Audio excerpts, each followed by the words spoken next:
अस्सलाम वालेकुम वरहमतुल्लाहि वबरकातुहू। कैसे हैं आप लोग? उम्मीद करता हूँ कि खैरियत के साथ होंगे। चलिए आज के वाक़े की तरफ चलते हैं। हज़रत कुतुबुद्दीन बख्तियार काकी रहमतुल्लाह अलैह को कौन नहीं जानता है। ये अपने वक्त के बहुत बड़े वली कामिल थे, अपने वक्त के बहुत बड़े अल्लाह के बंदे थे और बहुत बड़े अल्लाह वाले थे। जब इनका इंतकाल हुआ ना, इनकी वफात हुई ना, तो इनके जनाजे में इतने लोग आ गए कि जिस तरफ देखते इंसान ही इंसान नजर आता। लोगों का ठाटा मारता हुआ एक मजमा आ गया था।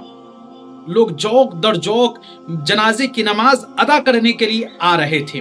सबके दिलों में बस यही ख्वाहिश थी कि अल्लाह वाले के जनाजे में जा रहा हूँ, अल्लाह वाले के जनाजे में शिरकत करने जा रहा हूँ। इनके जनाजे में शिरकत हो गई तो क्या पता अल्लाह तबारक व तआला इनके जनाजे की नमाज पढ़ने की वजह से हमारी भी बख्शाइश कर दे, हमारी भी मगफिरत कर दे।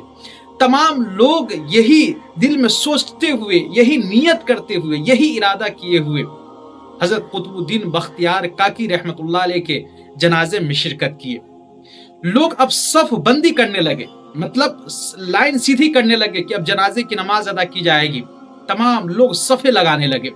एक इंसान मजमा को चीरता हुआ, फाड़ता हुआ जनाजे से सबसे आगे चले गए, अगले सफ में चले गए। लोगों ने पूछा कि मियाँ कहाँ जा रहे हो? उसने कहा कि मैं वसी हूँ, हजरत ने मुझे वसीयत की थी कि मैं जब मर जाऊं तो 4 बातें बताना जिसके अंदर ये 4 खूबी होगी, जो जिसके अंदर ये 4 क्वालिटी होगी, वही मेरे नमाज जनाजा और मेरे जनाजे की नमाज अदा करेंगे, यानी पढ़ाएंगे, इमाम वही बनेंगे। तो लोगों ने कहा चलिए ठीक है। सब लोग खामोश हो गए, अब सुनने लगे कि आखिरकार ये बोलते क्या है, इनकी 4 शर्तें क्या है। और पहली शर्त जब बोलना शुरू किए तो पहली शर्त बताए कि पहली शर्त ये है कि उसकी तकबीर ऊला कभी कज़ा नहीं हुई हो, हमेशा जिंदगी में वो तकबीर ऊला के साथ ही नमाज अदा किया हो। और दूसरी शर्त ये है कि कभी भी गैर महरम के ऊपर उसकी नजर न पड़ी हो और न डाली हो, कभी भी न डाली हो। और तीसरी शर्त ये है कि हमेशा वो तहज्जुद की नमाज पढ़ा हो, कभी भी कज़ा नहीं किया हो। और चौथी शर्त ये है कि उसकी असर के सुन्नतें भी कभी कज़ा नहीं हुई। इतना सुनने के बाद तो लोगों में एक सन्नाटा सा पसर गया। अब किसकी मजाल है जो आगे की तरफ बढ़ाए।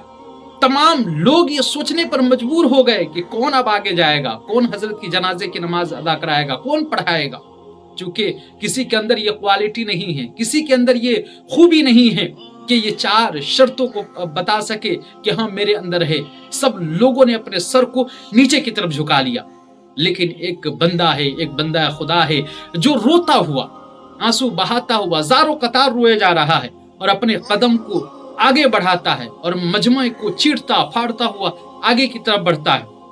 कुतुबुद्दीन बख्तियार काकी रहमतुल्लाह अलैह के जनाजे के पास पहुंच जाता है और चेहरे से कफन को हटाता है और कहता है, ए कुतुबुद्दीन, आप तो चले गए और जाते जाते मेरे राज को भी फाश कर दिए, मेरे राज को भी खोल दिया और लोगों को बता दिया। और लोगों के सामने खड़े होकर और अल्लाह को हाजिर और नाजिर जानकर और समझकर, और वो कसम खुदा की खाकर कहते हैं कि मैं ही वो बंदा हूँ, मैं ही वो शख्स हूँ कि कभी मेरी तहज्जुद की नमाज कज़ा नहीं हुई है, कभी मेरी तकबीर ऊला वो नहीं छूटी है, नहीं कज़ा हुई है, कभी भी मैंने गैर महरम के ऊपर नजर नहीं डाली है, कभी भी मैंने जिंदगी में असर की सुन्नत तक भी नहीं छोड़ी है।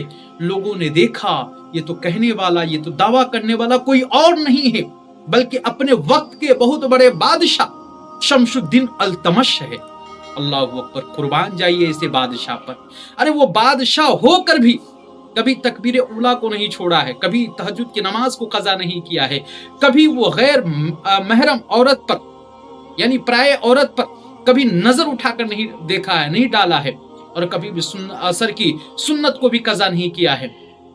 मेरे दोस्तों, मेरे भाइयों, मेरे कहने का मतलब ये है कि वो अपने वक्त के बहुत बड़े बादशाह थे, फिर भी ये 4 काम किए और तमाम काम करते रहे। जाहिर सी बात, वो बादशाह थे तो जो औरत मर्द उनके पास फरियाद लेकर आते थे उसको सुनते भी थे, लोगों के बीच में जाया करते थे। जाहिर सी बात है कि बादशाह थे तो दिन भर वो काफिलों में रहा करते होंगे, लोगों के बीच में रहा करते होंगे, और रात को आराम करने की जरूरत है लेकिन अल्लाह का खौफ कितना था उनके दिलों में, शमशुद्दीन अल्तमश बादशाह के अंदर, कि वो रातों को उठकर तहज्जुद की नमाज अदा किया करते थे। इतने वो सच्चे और पक्के ईमान वाले थे। लेकिन हमारा और आपका मामला क्या होता है कि हम छोटा सा दुकान कर लेते हैं, लोग कहते हैं मियाँ नमाज क्यों नहीं अदा करते हो, कहते हैं कि हम इतने बिजी रहते हैं कि कहाँ नमाज पढ़ने का मौका मिलता है। छोटा सा जॉब क्या कर लेते हैं, लोग कहते हैं कि मियाँ नमाज को चलो ना, अजान आ रही है, अजान की सदाएं आ रही है। हम कहते हैं कि मियाँ वक्त ही कहाँ है, अगर मैं नहीं जाऊंगा ड्यूटी पर, नहीं जाऊंगा काम पे तो बॉस हमसे नाराज हो जाएगा, मेरा मालिक मुझसे नाराज हो जाएगा। मियाँ जब तुम्हें दुनिया के मालिक की फिक्र है, दुनिया के मालिक की अगर काम नहीं करोगे, वक्त पे नहीं जाओगे, तो दुनिया का मालिक, दुनिया का बॉस तुमसे थोड़ी देर के लिए खफा हो जाएगा, नाराज हो जाएगा।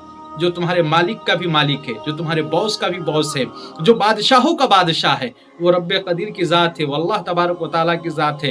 वो 5 टाइम बुलाता है अपनी बारगाह में कि आओ कामयाबी हासिल कर लो, आओ नमाज की तरफ आओ, आओ कामयाबी की तरफ आओ। लेकिन हम लोग सुनकर अनसुना कर देते हैं, इग्नोर कर देते हैं। क्या जवाब दोगे? दुनिया के मालिक का, दुनिया के बॉस का, दुनिया के आका का इतना तुम्हारे अंदर, तुम्हारे दिलों में इतना खौफ है कि नौकरी चली जाएगी, जॉब चला जाएगा, छूट जाएगा, जिंदगी फिर कैसे गुजरेगी, ये जिंदगी 4 दिन की है, तो फिर इतना सोचते हो। और जहां वक्ती तौर पर हमेशा हमेशा तुम्हें रहना है, और उस जॉब का क्या, जो मालिक के हकीकी की बारगाह में करना है 5 टाइम, वो भी नहीं कर पाता है आदमी। लेकिन दुनिया में थोड़े से आराम के लिए हम जॉब करते हैं, थोड़े से सुकून हासिल करने के लिए, थोड़े से जिंदगी को आसान करने के लिए हम पैसा इकट्ठा करते हैं, तो भी जाकर सुकून मिलती है या ना मिल पाती है, आराम मिलता है या नहीं मिल पाता है। जहां कब्र में सांप होंगे, जहां बिच्छू होंगे, कब्र के अजाब होंगे, उस वक्त हम चैन और सुकून की तलाश में होंगे। वही रब्बे कदीर की जात है, वही अल्लाह तबारक व तआला की जात है, वही सुकून देने वाला है, वही आराम देने वाला है। अगर आप चाहते हैं कि कब्र के अजाब से बचे और कब्र में सुकून पाना चाहते हैं, मैदान महशर में अपने सर को फक्र के साथ उठाकर चलना चाहते हैं, तो फिर रब्बे हकीकी की इबादत करें, जो हकीकी मालिक है उसकी इबादत करें, जो बादशाहों का बादशाह है, जो तुम्हारे मालिकों का मालिक है, उसकी इबादत करते रहें। मैं उम्मीद करता हूं कि मैं जो बताना चाह रहा था, जो मैं कहना चाह रहा था, वो आप समझ गए होंगे। अगर बात समझ में आ गई हो तो इसे आगे भी शेयर करें, और रोज देखना चाहते हैं नई नई वीडियो, तो फिर मेरे चैनल को जरूर सब्सक्राइब करें। आप अच्छे चैनल पे आए हुए हैं। बस आज के लिए इतना ही। अस्सलाम वालेकुम व रहमतुल्लाहि व बरकातहू।